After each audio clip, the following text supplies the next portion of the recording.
Good morning. That was an excellent presentation to follow. I think Bernard made two important points that dovetail with the comments I'm going to make today. He talked about resilience. He used the word many times, and I think I'll talk about some of the resiliency structurally of the U.S. economy. Number two, we've spent the last 6 months obviously debating whether there would be a recession or not. I think Bernard sort of took the position that we were heading towards some type of recession. But if there is a recession, again, it's binary, it's either yes or no, but there are degrees that you have to understand. The R word means many different things to many people, and I think just using that monolithic word is not the way real estate investors need to be thinking about the dynamic U.S. economy and its structural benefits relative to other parts of the world. And so what I hope to do in my remarks today is just highlight some of the long-term factors that make the U.S. attractive to global investors.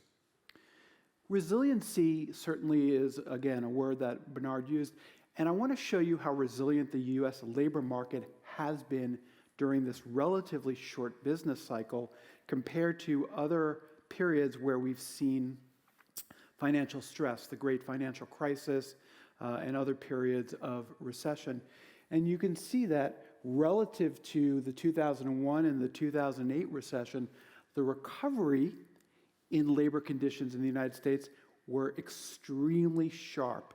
Now, obviously, that was a function of monetary and fiscal stimulus. And again, we may have overdone it a little bit, which is to some degree generating the degree of inflation that we're seeing.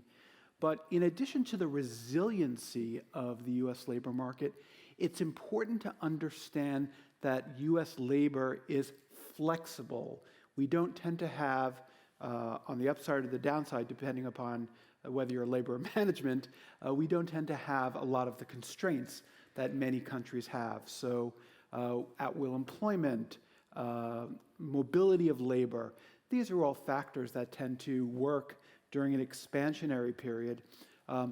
During a period of contraction, it also allows companies to handle the expense side and essentially ride out the storm, if you will.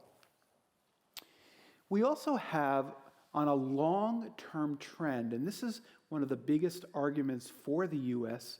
As an investment location, is we tend to have long-term growth in working age population. The key demand drivers, the key factors